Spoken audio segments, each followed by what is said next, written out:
It's, I think, going to be a fun and interesting, and informative, and probably a little passionate night with SuEllen. I do want to mention a couple of upcoming programs before I introduce our sponsor, friend, hero, Bob Rainier. A couple of programs that I think might be of interest to the audience tonight. We are dealing with a lot of social issues this month at the library, and so I'll mention coming up on Monday, March 14th at the Central Library, we have a book that is getting a huge amount of commentary in the press, great reviews. I've read part of it, and it's a stunning book. It's called Evicted.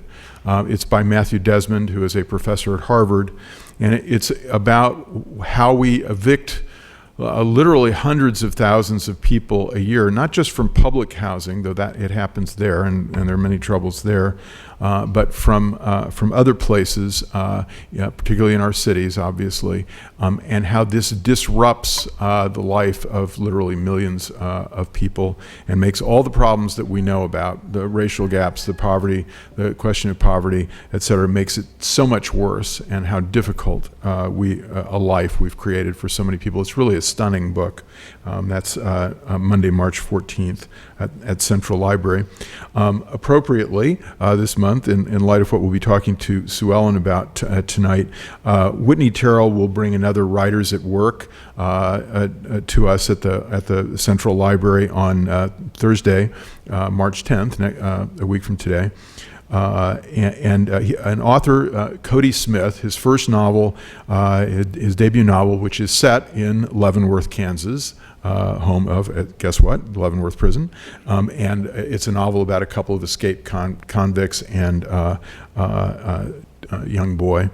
And I think that will be very interesting, very exciting. And last but not least, I'll mention two more things.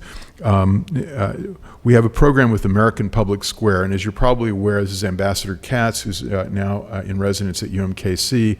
The program that he's bringing, where at UMKC they're doing national issues, and at the library we're doing local issues, and bringing people together to in a very interactive discussion of these major issues with both civic leaders and experts. And on Wednesday, March 16th at the Central Library, we'll have a program called Who Can Help Johnny Read, obviously about reading and the teaching of reading, with Andrea Gelfuso, an assistant professor in the School of Teaching, Learning, and Leadership at the University of Central Florida. She's also an escapee from the Florida primary, I think. Small joke, sorry. I mean, if you're listening to the news today, you just can't help with jokes like that.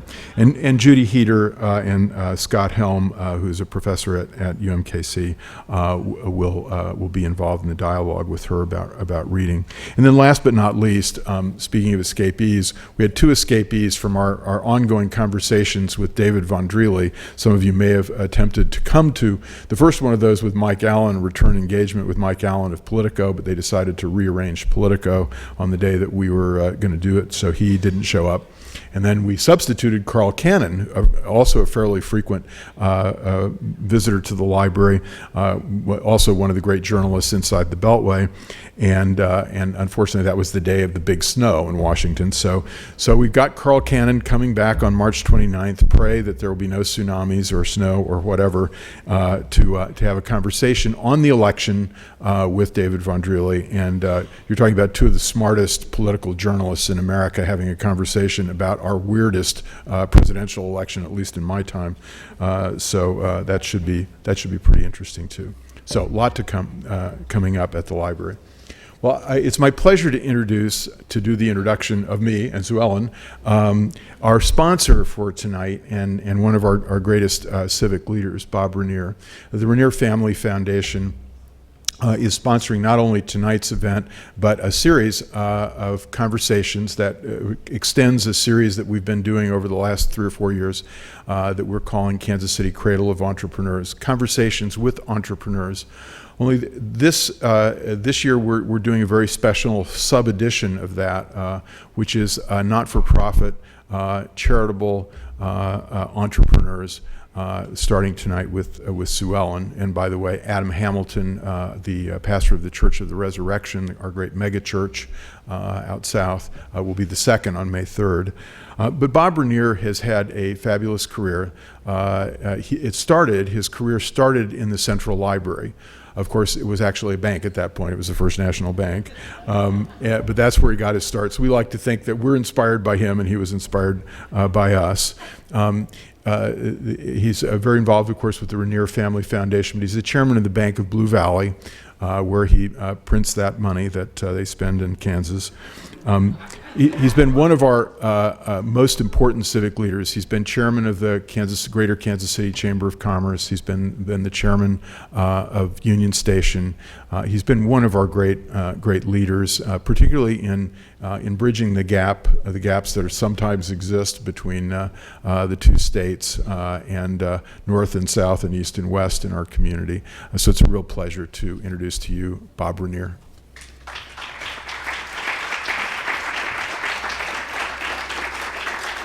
Thank you, Crosby. On behalf of my family and the Bank of Blue Valley, it's my pleasure to welcome you here tonight. You're in for a great treat tonight. I think this is going to be a great series.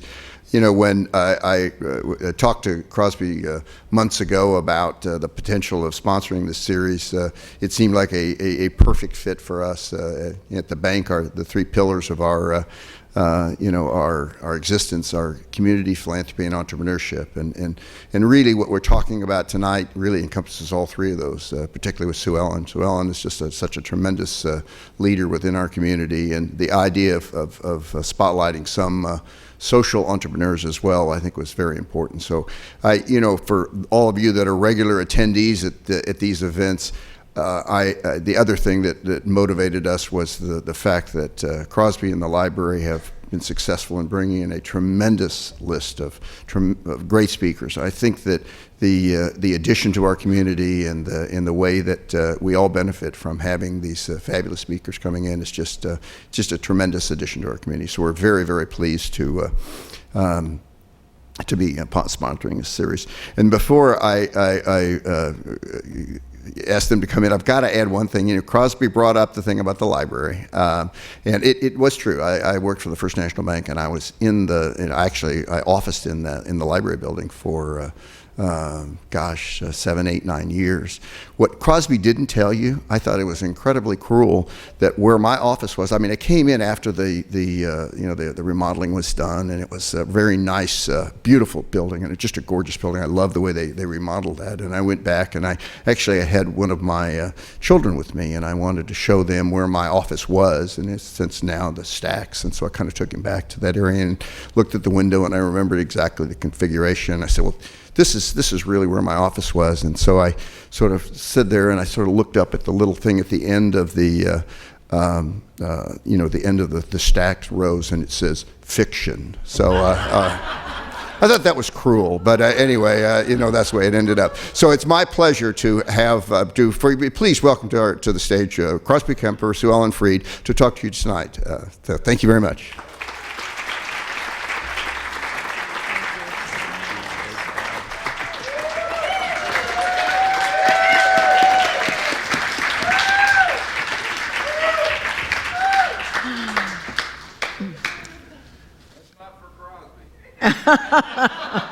We knew that. No, actually, we know what this is. This is the first organizational meeting of the BFFs of SuEllen Freed. And I know this for a fact because we checked with the Nielsen Company today, and they do surveys of this, and they found there are at least 150 people claiming to be SuEllen's BFF. And out there, and you've obviously all showed up. So that's good. We're very glad of that too. So SuEllen, I want to start out in the middle, so to speak, with a moment in Lansing. I think it was the Lansing prison, in 1978. You're giving a speech to the Lifers Club, and the lights go out. And you're alone in a room without any lights, 7 convicted murderers. Now, tell us a little bit about your experience. What did you feel, and what were they thinking at that moment when the lights were out and you were with 7 convicted murderers? Well, Harvey was with me. So only 6. Convicted. Okay. So, right, sorry. No heart, sorry. That very bad, very bad. Everyone knows Harvey's a very gentle soul. Yes. And I wasn't giving a speech. I had gone to speak to the Lifers Club because... And explain the Lifers Club. Okay. The Lifers Club is for people who have been given a life sentence, not a life sentence without parole. If you have a life sentence, you can come up for parole in 15 years. And I was so excited because the president had done a survey on his cell block about child abuse. And he believed that there was a correlation between having been abused and being incarcerated. And he did this study, and then he closed with these words. He said, if you brutalize your child, don't be surprised if he grows up to become a killer. If you allow your neighbor to brutalize his children, don't wail and gnash your teeth when those children grow up and kill yours. And I had just been asked to organize a statewide coalition for the prevention of child abuse. And I had no idea how I was going to get people to coalesce around this issue. If you have a disease, you have a kind of a built-in constituency. But I knew that parents who abuse their children weren't going to come to meetings and become members, right? No constituents. So when I read that sentence, I thought, this is genius. This sentence says, it doesn't make any difference how good a parent you are. If you don't care about how everybody is parenting their children, your children are at risk. So I wrote to Terry McLean and asked if I could quote from his speech. And he invited me to come and meet with the Lifers Club. And they were very pleased about the idea of becoming part of this coalition. So the executive... The Lifers were. The Lifers were. Knowing the problem from the inside, they were ready to step up. From the inside, they were excited about joining forces with us. And so the executive committee asked if they could meet with me in a smaller room to do some brainstorming. And so Harvey and I went into this smaller room with this group, and the guard said, you'll have to be out of here by 9:30, or some such words. Well, the conversation was so interesting and so stimulating that 9:30 came, and neither Harvey and I were aware of the time. The guard, instead of coming to get us, turned the lights out. And the inmates were so embarrassed that the guard would play that kind of trick. Right. But Harvey and I were not the least bit upset, because by now we were incredibly connected Engaged and with these seven guys. with these 7 guys. And so, no surprise to those of us who know you, you kept on talking. Right. But wait, there's a coda to this. So these 7 guys included a man named Greg Musselman. Is that, That's correct. have I got that right? That's correct. And he was so impressed Right. with the fact that you weren't frightened and that you were Right. still engaged, that you just wanted to continue the conversation. Right. He said it was a life-changing experience for him. And he and I ended up co-founding a self-help group for inmates that spread to every Kansas prison and 3 in North Carolina. Isn't that extraordinary? So what Greg Musselman actually, I think I'm quoting him. He said when SuEllen just kept on keeping on, and under those circumstances, and those of you who know her will get this, and those of you who know what she's done will get this. He said, "This is a woman who can change your life." So we start with that. We know that you are intrepid. So I want to know. You changed your life a few times over the years. I want to know a little bit about where you come from. Famously, Churchill is quoted as saying, there's some question about whether he actually said it, but you make a living by what you get, and you make a life by what you give. And I want to know how you learned to give so much. you've been a volunteer, manager, founder, inspiration in at least 4 regional or national charitable organizations that I know of. Friends of Alvin Ailey, you're the first board chair, is that right? No. I was the first co-chair of Ailey Camp. Co-chair of Ailey Camp, sorry, Ailey Camp. Important distinction, sorry. You were involved with the American Dance Therapy Association, the creation of it. Bully Safe USA, your organization that you created with many friends in this community, reaching out from within, and so many more things that you've done. And president of the Kansas Mental Health Association, a member of President Nixon's task force on the mentally challenged, a consultant to the National Institute of Mental Health, and a friend of the library. You're essentially a serial entrepreneur. I think somebody's called you this, a serial entrepreneur of social healing.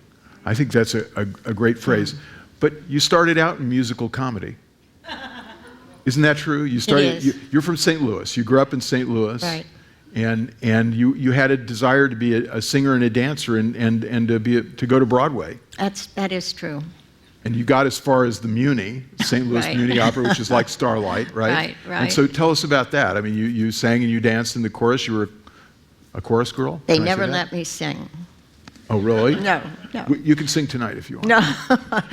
But I did dance. I danced for 3 summers when I was 16, 17, and 18. And we rehearsed from 9 until 5.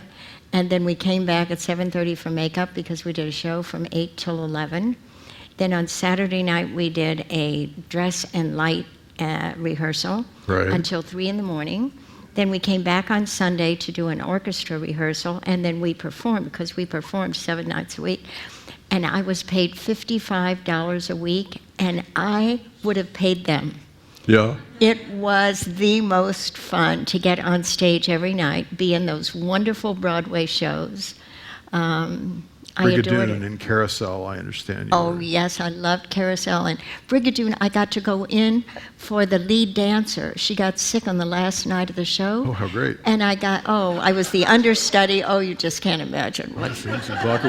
So you could see a woman who had an alternative career in mind, Right. and you're 18 or 19 years old, and you're about to go to Broadway. You're about Right. to head off to I was. Broadway. And fortunately for us, you were stopped and you found an obstacle named Harvey. He has never been an obstacle. Okay, good. Glad we got that straight. I'm sorry, I'm banging on you a little bit here, Harvey. But so tell us a little bit about that, because you really were devoted to the idea of going to Broadway. I was. And yet you ended up in Kansas City, close to Broadway. We have a Broadway here too, Right. of course. And Broadway and the Historic Garment Museum. I mean, Harvey exactly. is So Harvey took you to he's Broadway the mayor eventually. Of Broadway. Yeah. Right. Yeah. Okay, right. that's right. That's right. Well, my dearest friend from 3rd grade, Elaine Sight, who was here somewhere in the audience, married a Kansas City boy and came to visit her in-laws while he was in Korea. And she invited me to come up and see the last night of Starlight because the Muni closed the night before. And she fixed me up with dates every single night for a whole week. And every single one of them took me to see the flood. The because this flood was of 51, 1951. yeah. Right, okay, that's pretty exciting. And I was majoring in drama at Washington University, Right. and it's a very good thing, because after you've seen the flood 3 nights in a row, Right. you have to say, oh my God, Oops. this is a flood like I have never seen before. This Except is the last night and the biggest night before. flood. Very good, Right. very good. Anyway, one of those double dates in there happened to be Harvey Freed. And then he wanted to take me out, but I was booked up all those nights. And so he finally asked me for lunch on Saturday, and then he asked me to break my date for dinner that night, and then he asked me to marry him. Wow, that's pretty great. was. Were you looking at the flood when he asked you? Is that, no. So, and if am I correct in saying that's now 64 4 years. 64 years of marriage? Pretty incredible. we do have to say, Harvey is obviously a big part of the success that we're talking about tonight, and the passion. So, speaking of passion, so dance was a passion of yours, and dance therapy became a passion, which led to your off-Broadway experience in Osawatomie, the Osawatomie Hospital. You're invited by the director of the hospital there to teach, if I understand correctly, the cha-cha. Right. He was interested, and so tell us about that. This is sort of the beginning of this career of amazing things that you've done. All right. I know that you will be interested to know this, that it has to be pronounced Osawatomie. Osawatomie, sorry. Because it was the Osage and the Potawatomi Indian tribes. Right. So when I would go there and say Osawatomie, they would correct me. Correct. So. Okay, thank you. The director of Librarians need to know these things. The director of volunteer services had somehow or other come to my name as somebody who might teach cha-cha lessons to patients who had requested.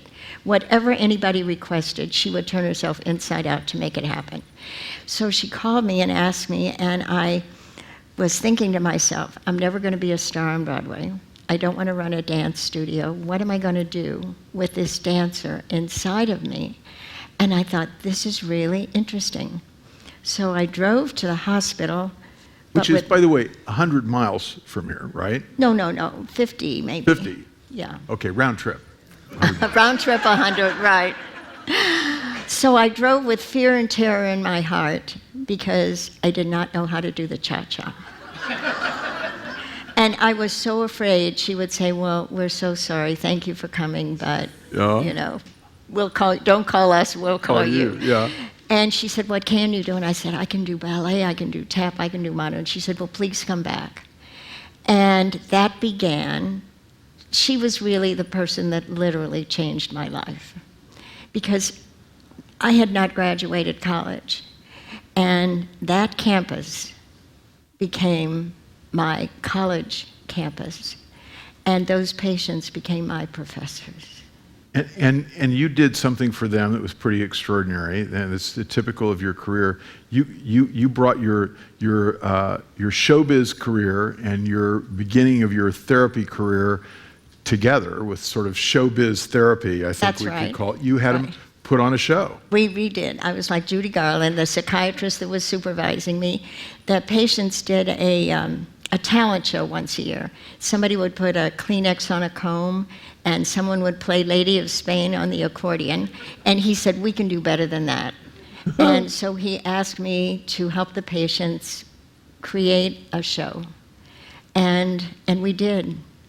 And one of the biggest challenges we had was that during the course of the 6 weeks rehearsal, it was so therapeutic to be in this show because people were working together as a team. They were learning songs, they were dancing, they were feeling so good about themselves. They were all getting released. The psychiatrist kept releasing the stars of our show. There goes the lead. Oh no. They could care less that this person was the star. But the beautiful thing about it was that everybody pulled together and somebody moved into somebody else's role. And it was just amazing. Oh, great.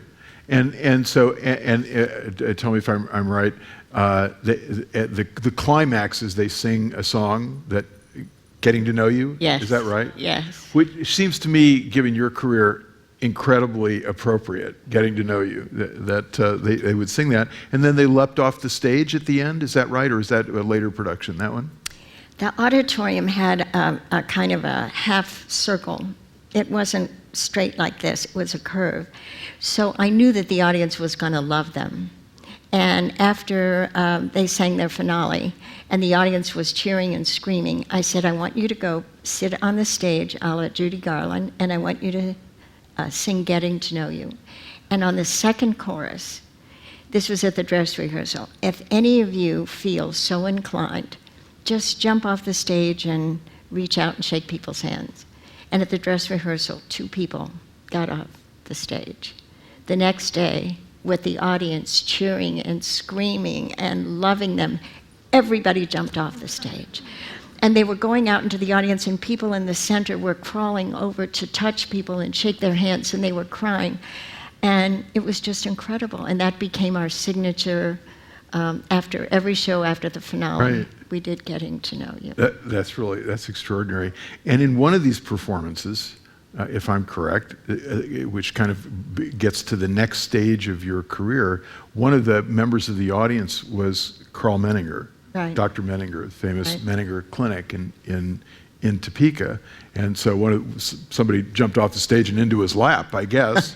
And he's one of the great men in the history of American Yes. psychiatry, therapy, Right. really a philosopher of human nature, if you will. And talk about your relationship with him. I mean, this became a very important relationship to you. It was. He pulled together so many pieces of my life. I'll never forget one of the first speeches I ever heard him give, and he said, if we abandon or abuse our children, the pain that they will experience will be horrendous. Some of them will turn the pain inward, and they will end up in our psychiatric hospitals. Others will turn the pain outward, and they will end up in our prisons. And we will spend the rest of our society lives building psychiatric hospitals and prisons if we don't take care of our children. So that eventually led me from the Mental Health Association to Prevent Child Abuse America. And I was asked if I would organize a model chapter. It was called the National Committee to Prevent Child Abuse at that time. And when they called me, and I said, I don't know a thing about child abuse. This was in the early 1970s, 1974. Right. And I said, I don't know a thing about child abuse. And they said, nobody does. It's a non-issue in our society. But do the best you can, and we will learn from your mistakes and your successes. And if you have any success at all, we'll replicate it in 49 other states. Which they did. Which they did. And there are hundreds of thousands of volunteers in these state chapters for the prevention of child abuse. And you've described in both Terry McLean, I think it was, and Carl Menninger, what we've come to know about the cycle of violence, which is the abusers are almost always originally the abused. Right. And this is the cycle that we have to do something about. I mean, it's extraordinary, the relationship of violent crime and child abuse, and then all the gaps that we have in our society that relate to poverty, that relate to race, that relate to educational success or Right. failure. Right. And so much of it is related directly to abusive behavior in the family. You know what one of the most important lessons I learned at Osawatomie that fits in with what you're saying is that when I first started going there, I had absolutely no training in psychology. So I really didn't know what I had to offer. And so in some discussions with a psychiatrist that was supervising me, he led me to understand that I was very blessed because I had been very loved. And if I would just come and share some of that love, I didn't have to be an expert. So this, I thought, would be my gift. I will share my love. But what happened was that there were so many people in that hospital who had never been loved. And so for some housewife from Prairie Village, Kansas, to come and offer love was very suspicious. Right. Because the people that should have loved them never did. Never did, yeah. And They were you out of the blue. So I was finding it difficult because the lovingness wasn't making the connection. But what I discovered was that if love is not the universal experience, there is a universal experience, and it's pain. No. So how did you deal with that? And, well, there was a lot of pain to talk about. There was a lot of pain to deal with. And you cannot be human and not go through pain. Right. So I could connect with them and they could connect with a me. universal story. Right, right. So then the pain that I started sharing at Osawatomie then led to the pain that I started realizing that was taking place in the child abuse field. And that led to the pain that is going on inside of our prisons. And that led to the pain that's going on in schools with kids and bullying. And so, talk a little bit about this move to bullying. I mean, you start, in the world of child abuse, you had a national engagement, national reputation. You were the president of the national organization for a few years, I believe. And I'm still on the board. Still on the board, a lifetime member of Right. of the board, and obviously you were transformational, creating the first chapter that became the model for 49 other states and hundreds of thousands of volunteers. So what led you to move into bullying? Where did bullying come from in your mental universe? It happened because of our daughter, Paula. When she was in college, she would come back to Kansas City and worked as a volunteer on the pediatric oncology unit at KU Medical Center. And one of those summers, she connected with a little girl by the name of Kimberly Weisel, who had been diagnosed with cancer when she was 7. She had chemotherapy, went into remission. But when she was 10, the cancer came back fiercely. And she had to spend her entire summer getting massive doses of chemo. And Paula and Kim bonded. And by the end of the summer, they both knew that Kim was going to die.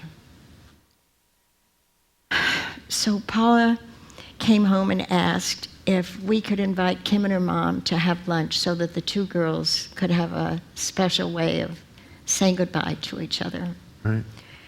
So we're sitting at the table and we're chatting and we're laughing and we're enjoying. And Paula leans over to Kim and she said, "Kim, are you looking forward to going back to school?" And Kim said, "Oh my gosh, I wish it would start tomorrow. I haven't seen a single friend for 3 months." And then Paula said, "Well, Kim, do you have any concerns about going back to school?" And Kim thought for a moment and she said, "Recess." Recess. Recess. She was in grief counseling. I said, "Kim, with all the things that you have to worry about, why is recess an issue?" She said, "Well, you see, at recess, there are some kids who think it's fun to pull my wig off of my head. And then when I'm standing there in the middle of the playground like that, a bunch of kids form a circle, and they start pointing at me, and they laugh, and they make fun of me because I'm bald." And Paula and I never recovered from that conversation. Yeah. And it took years. It took years, but that conversation planted a root in both of us that led to us writing our first book on bullying. And it came out in 1996. We started writing the book together in 1994, and we couldn't get anybody to be an agent or to publish it.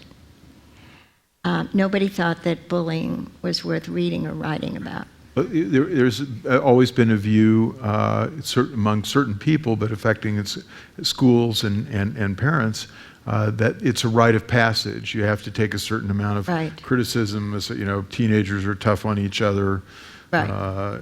particularly girls sometimes, and it's just a rite of passage. Right, right. But Right. Kim knew that there's maybe a level of that that's true, and then there's another level which isn't right. Right. So I just started going into schools and telling the Kim story. And it captured kids' hearts.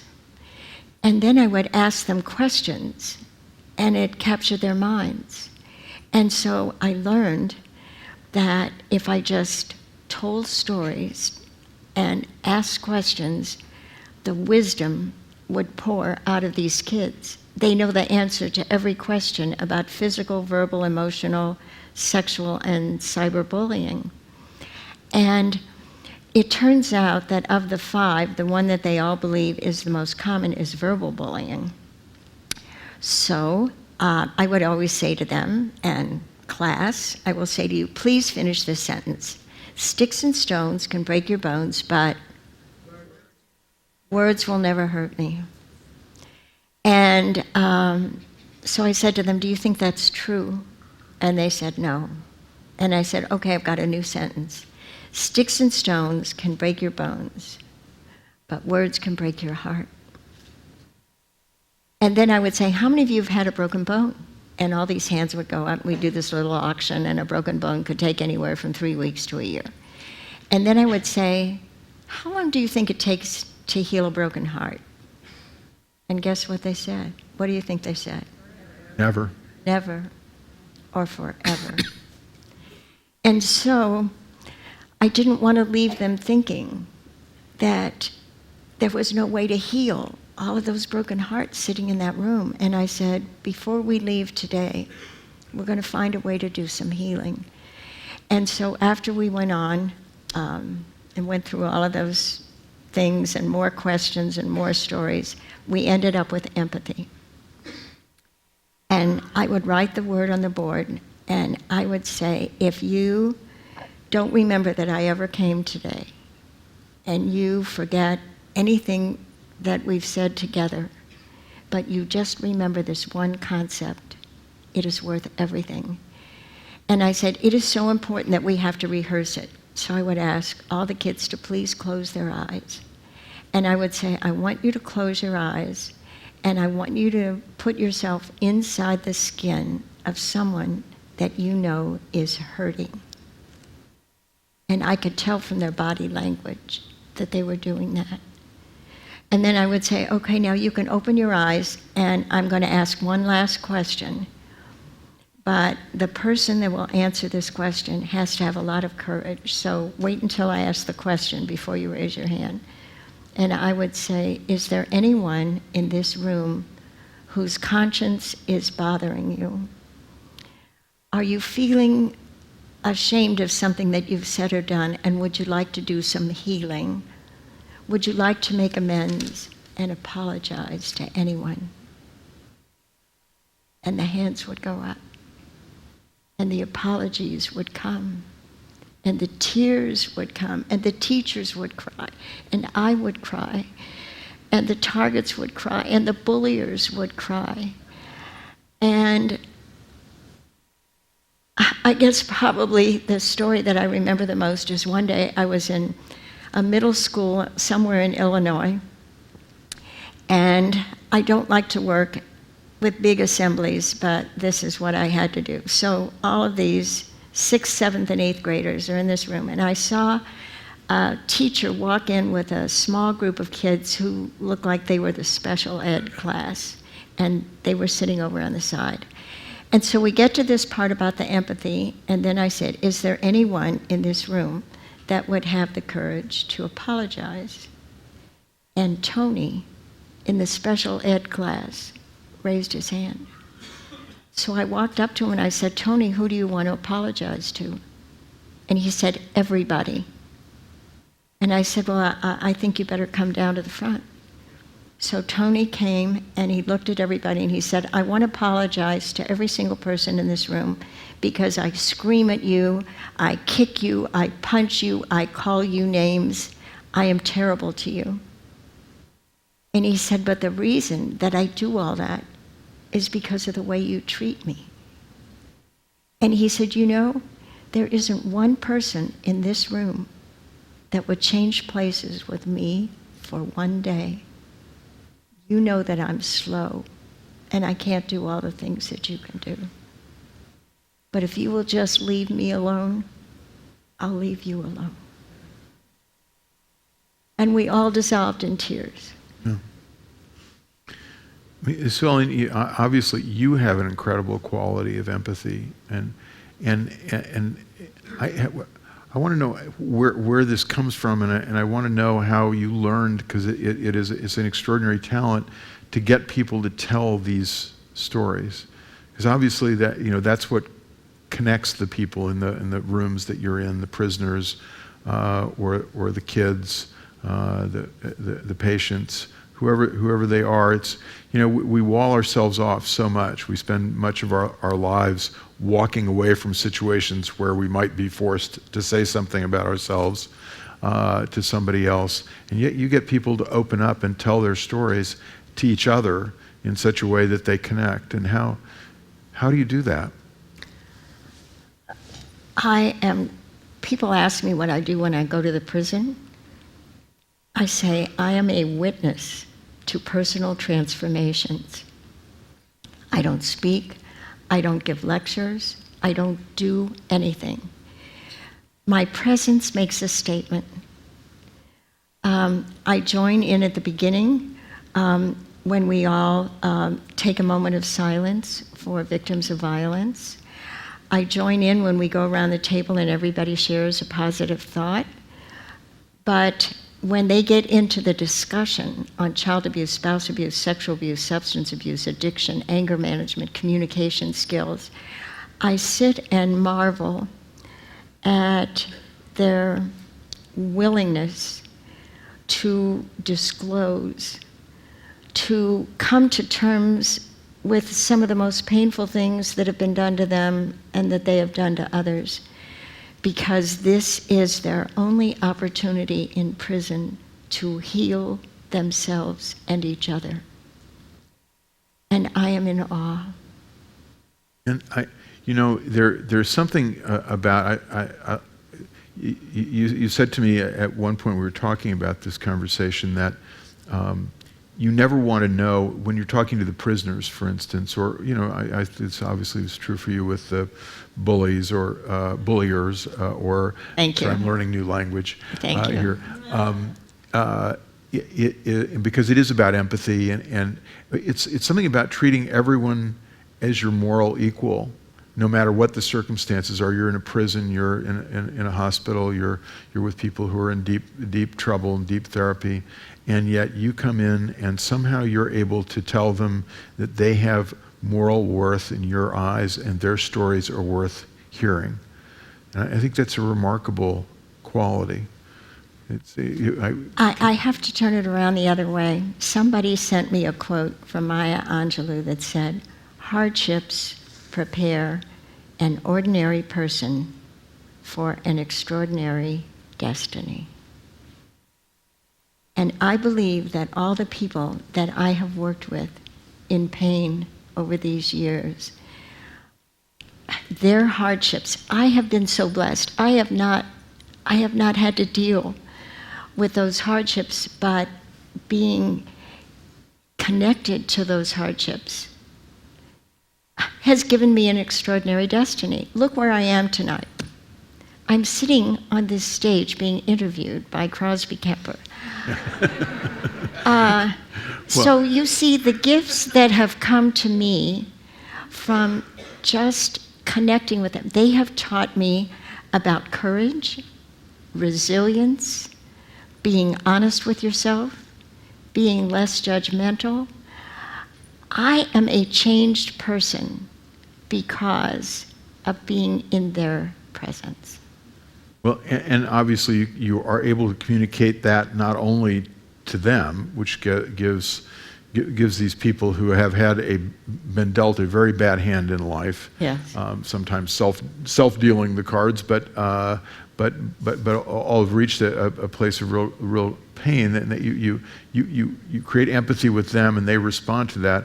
But there's another group that's extraordinary to me, because you've built these big volunteer organizations. You've been very involved in, whether it's in the Child Abuse or the Stop Violence Coalition, Reaching Out from Within, which is your group that goes into the prisons today.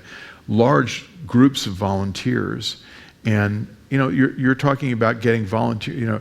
It's easy enough, though we could use more, to get volunteers at the library. to shelve books or take books for the Friends of the Library for the book sale and whatnot. Hard enough for anybody to volunteer for anything day after day, but to go into prisons, to go into mental hospitals, to deal with violent teenagers, which you have done, and not only done and communicated to all those folks, but to communicate to other people the ability to be transformational. How do you do that?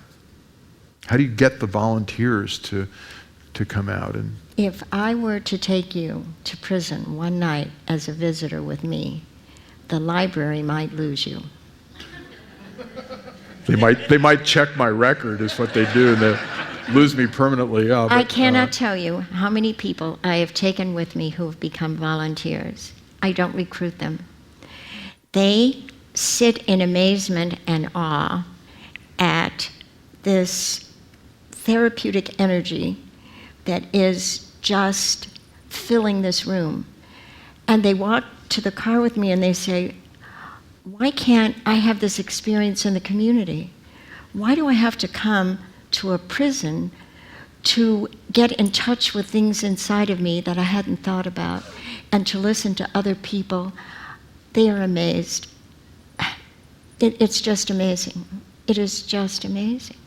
So I want to go back for a minute to bullying, because I think this is something that stories are being told nationally. We hear stories, the girl in Massachusetts and other stories that have become very prominent. This is something that we didn't talk a lot about, as you said before, until the 90s. I think there's a transformational moment, and you happen to, in a way, catch the wave because you started Bully Safe, what's become Bully Safe USA, the book with your daughter Paula, right before Columbine. And we have this wave of violence that seems to be, at least in some part, brought on by teenagers or 20-something, mostly men, obviously, boys in transition, failed transition to being men, who have clearly bullied or some form of abuse in their lives leads them to be completely outside the norm. Do you see that as a wave that with the kinds of things you're doing, we could, I don't know if solution is the right word, but we could be better at dealing with if we did more of what you're doing? There is some important work going on now, the Center for Disease Control, and it's called ACEs, Adverse Childhood Experiences. And it would take us another whole evening to go into that. But there is such a correlation between early childhood experiences and everything that happens to any of us afterwards. And I want to say that that first book of ours that came out 3 years before Columbine, which was kind of amazing. And then everybody started discovering it. But I want you to know that this copy, and I love several things about it. Our first book was called Bullies and Victims, and talk about language. Paula and I learned we should never have used the term victims. The second book was called Bullies, Targets, and Witnesses. So we changed victims. We changed bystanders, which is a common term, to witnesses, because all these kids have seen the law shows, and if you ask them what a witness is, they say a witness is somebody who sees what happens and has to tell the truth. Right. So why wouldn't you use that word? Right. And then I learned never to use the term bully as a noun, only as a verb, because labeling somebody doesn't do anything. It becomes a character trait, and you believe that it's ingrown, and you believe Right. you can't change it. Right. As opposed to just Right. describing it as an action, then an action is something that you can change. And I think that's brilliant. So then I got to be a co-author with Blanche SuEllen, and we wrote a book called Banishing Bullying Behavior. As your librarian, I also like the alliteration there. Yeah. So we aren't calling anybody names. There's no labels. We're really focusing on what can we do to change behavior. That's great. At one point in our previous conversation, you talk about the icebreaker moment. Oh, yes. How you can, a lot of the people you're dealing with, are particularly the older ones, are pretty hardened. And what's the icebreaker moment? You're talking about the prison. Prison, yeah. If you want to be a member of Reaching Out from Within, and everybody, they are recruited by members of the group. No staff is ever present. They start at every meeting by reading their beliefs and goals. And the first one is, no one has the right to hit anybody. We believe that there are alternatives to violence. They will come back to your community, these people who have gone through our program, men and women, and they will be more nurturing parents. They will be more tender spouses. They will be more loyal employees. They will be more productive tax-paying citizens. These are people that you would be so grateful to have as your neighbor in your community. I have a mentee who is here tonight. I'm mentoring. Vaughn, where are you? Where? I can't see you. Would There you she please is. stand up? There she is, the beautiful young lady there. Would you please stand up?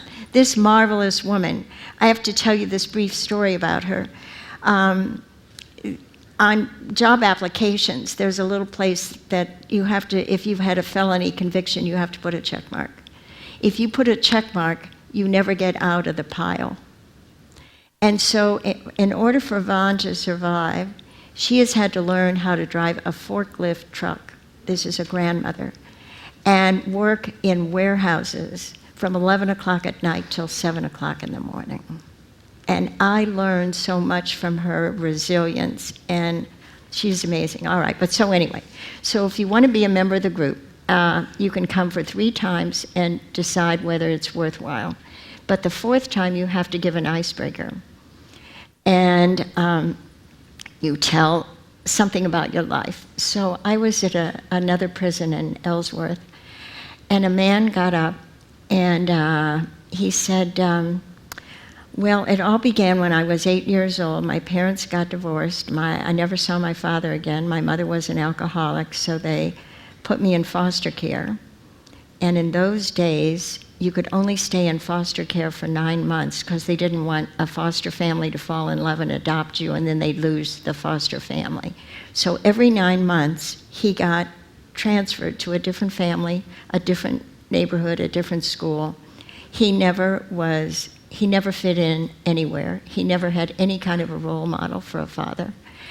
And this went on until he was 15, and he went to a school, and there was a gang. And the gang welcomed him, invited him to become part of the group. And as a result of being part of that gang and some of the rituals and wanting so much to be accepted by his peer group, he was involved in a murder. He has been in prison for almost 40 years. He's in his middle 50s for something that he did when he was 16 because of the way society bounced him around. So he told the group, he said, the reason I wanted to join is 2 years ago, a 16-year-old boy came into this prison, and I identified with him. I saw myself. And so I started going to where he was in his cell, and I would just listen to him. I would let him talk, and he said yesterday, after 2 years, he was ready to leave. And he came by my place, and he said, I want to shake your hand. He said, I want to thank you for making a difference in my life. And this man said, I've never made a difference in anybody's life.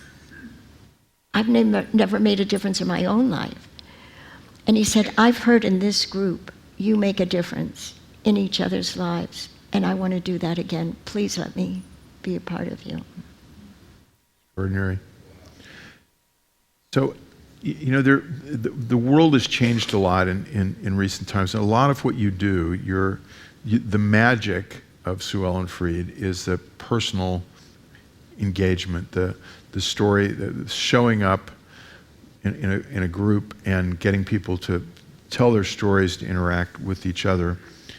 And you mentioned in the forms of bullying, you talked about cyberbullying, and we all know that the lives of so many young people, number one, the family life has disappeared to a significant degree for a lot of kids, and their social life is now virtual. It's and there's cyberbullying. You mentioned cyberbullying. Does that make your work? Is it harder? Is that I think you call it an addiction to technology? Is that even harder today because of the way we live in the technological world? Well, again, it connects bullying with the prison.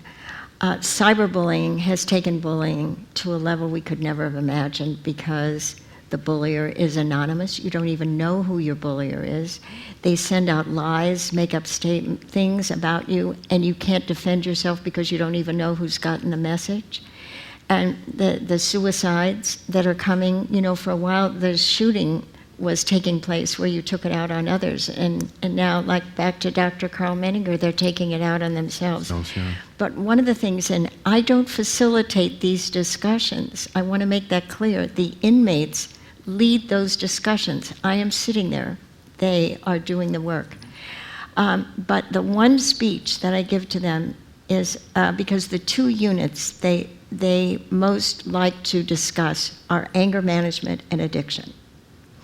And I say to them, I have to tell you something you don't know. When you come out of this prison and you go back into society, you are walking into a society that is addicted to technology. And they are not allowed to have computers or cell phones, so they don't know. They don't know what's going on. And I said, you are our last bastion of hope. I plead with you, don't become seduced by the technology, because you know in the most profound way what it means to look somebody in the eye, to talk face to face, to share authentically, genuinely, connecting, bonding, making a difference for each other. Please, please, we need you. We need you to carry on communication that is disappearing, and I ache about it. So, extraordinary. SuEllen, in this conversation, you've talked so much about individual stories and individual people, and not so much about the organizations or the larger story. But your larger story has gotten out into the world. In the last year, you won the L'Oreal Award. It's a national award, and it's given to extraordinary everyday women.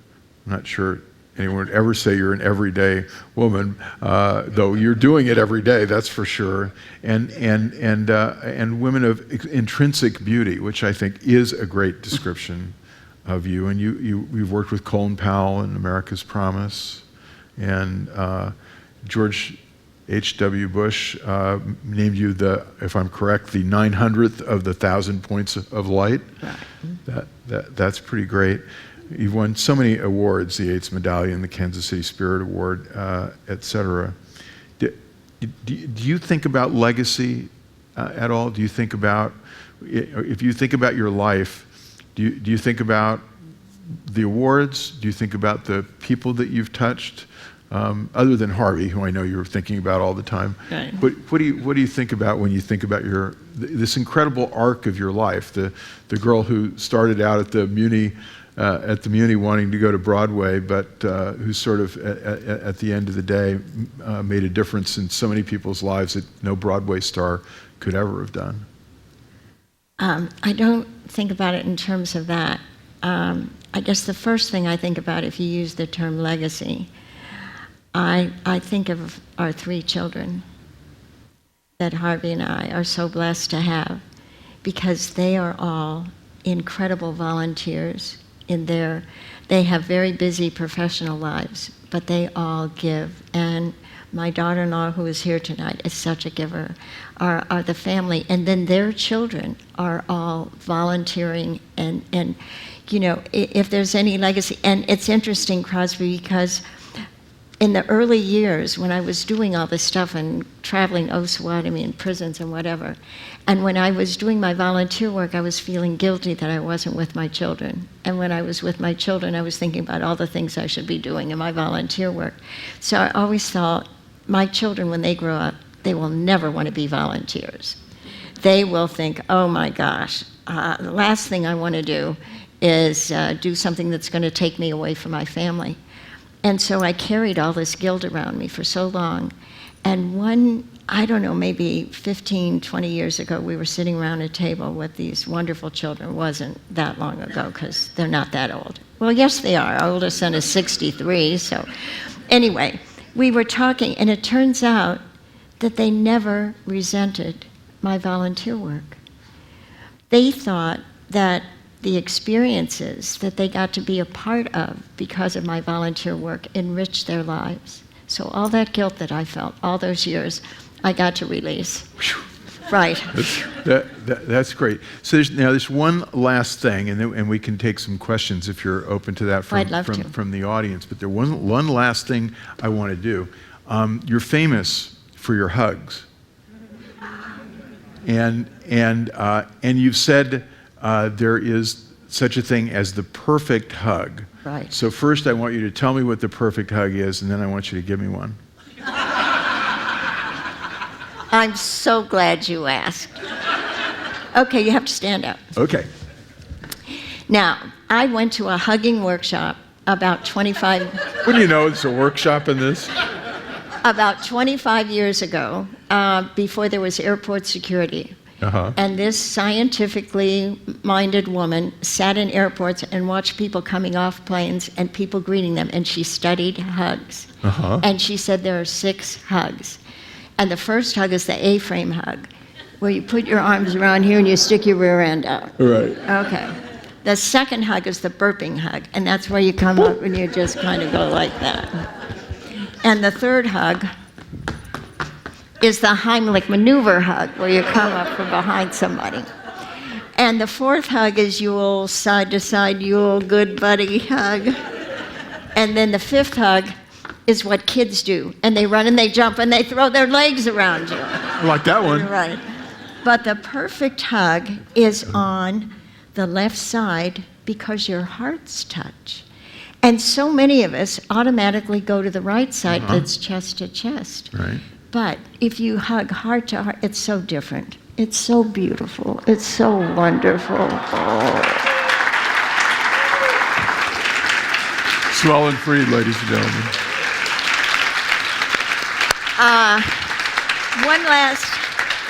One last thing, and then your question. One last thing. Virginia Satir, a very famous family therapist, said that you need 10 hugs a day to live through all the stuff that we have to put up with. So I am just going to ask you before you leave this evening, if you would be so inclined to find 9 other people that will accept a perfect hug for you. And when you leave here, you'll be bouncing off of the walls because you will have so much love energy. It feels good. Do it. Right? Okay, so now some questions. Bill. Is this on? Okay. Yeah, it's on. So it was struck me in your very first story about the theater that you have a natural gift for being in awe. And I think that what we heard over and over and over again is while you sort of describe yourself in a passive role in some of these settings, in reality you're this spotlight of awe. And I think that what I would like to ask is, in looking back over your experience with volunteers and with people who need to experience this hugging therapy, how are we doing with younger people in inspiring them to take that up as a practice if, like some of us, we aren't quite born with it? You mean to feel this sense of awe? To understand the value of it and to kind of give yourself up to it, I Right. guess. I think the best we can do is to role model it, is to be a volunteer yourself, and for those people around you and the generation that comes up next and grandchildren that come up next, and see how beautiful and enriched your life is because of this getting out of your comfort zone and connecting with people that you would ordinarily perhaps never have been connected with, but you find them so extraordinary. And I think we have to model that behavior. And I can't think of a better way. Thanks for the inspiration. Thank you for the question. First, I would say I have the utmost respect for the work you have done and the work you're going to do, and I'm waiting on you to receive that humanitarian award. Now, my question is for a point of clarity. With your interaction with the prison population, are you saying good choices and bad choices are because of poor parenting or the hardships of time? The hardships cover so many things. It covers parenting. I read recently where your zip code has greater impact on your future than your DNA. So the environment, the atmosphere, what you're exposed to has such a tremendous impact. If you're loved and cherished, if you're ignored and neglected, there are so many things that make us who we are. And now we know that the brain says that the brain is not fully mature till we're like 24, 25, 26. So teenagers are making terrible mistakes. And instead of giving them any opportunity to reconstruct their lives, we throw them away in prisons for 30, 40 years because of something they did when they were 16. So our whole society, we just have to look at what we're doing to destroy each other and focus on how we can heal each other. Okay, thank you. Hello, SuEllen. I have to say, when I'm in your presence, it's a wonderful feeling, but I also feel like a mere mortal. You deliberately put yourself in the way of incredible pain. You have times, and what do you do about them, when you don't quite see how you're going to get out of bed in the morning, how you're going to continue being a positive influence. How do you handle that?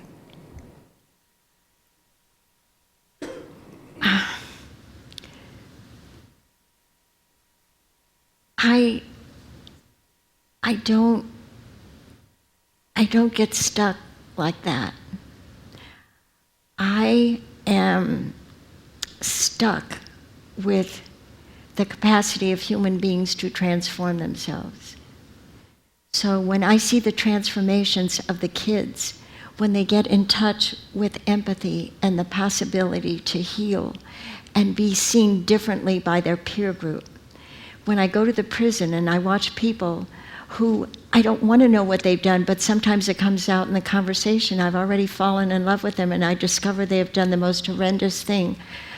But I see them as who they are and I think, oh my God, I've seen people who have been convicted and stuck in prisons who never even committed the crime and who use that time to become all that they can be and to minister to each other. I am just in awe. I am just in awe of people and the ability to change when everything has gone against you.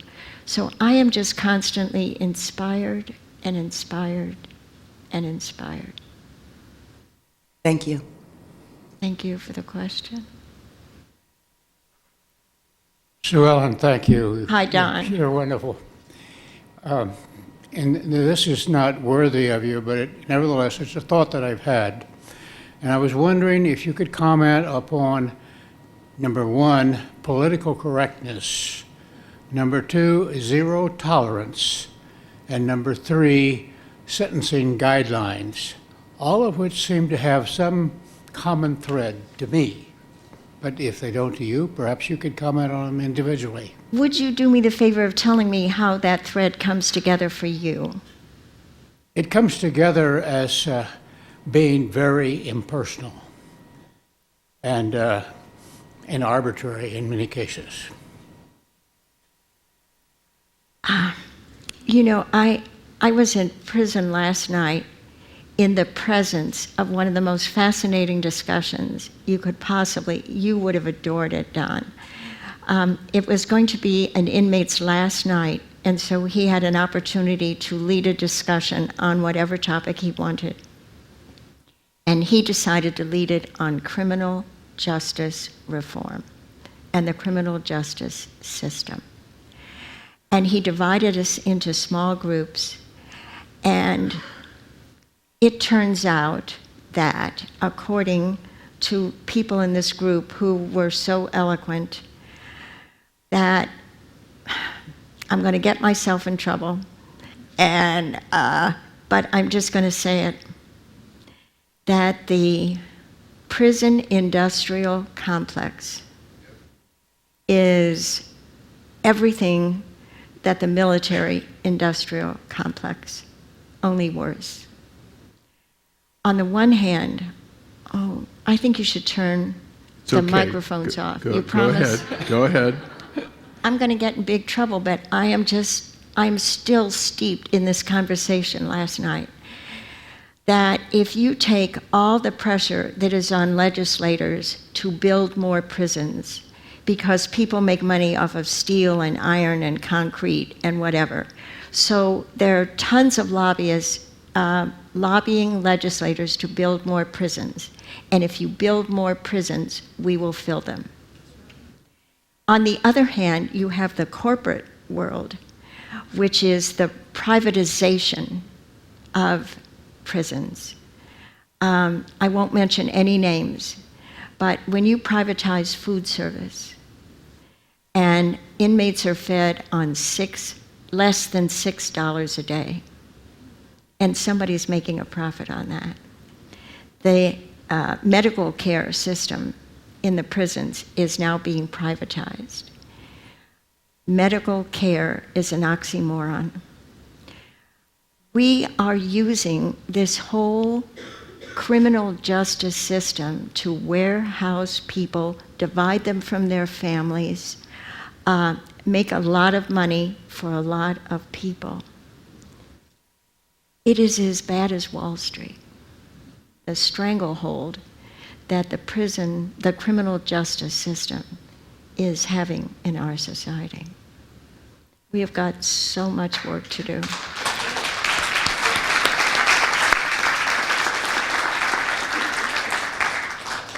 So on that note, calling for reform, and I do think there are some reformers out there who Right. want to change the Right. criminal justice system. An interesting moment in American history because that movement is bringing together people of the right and the left.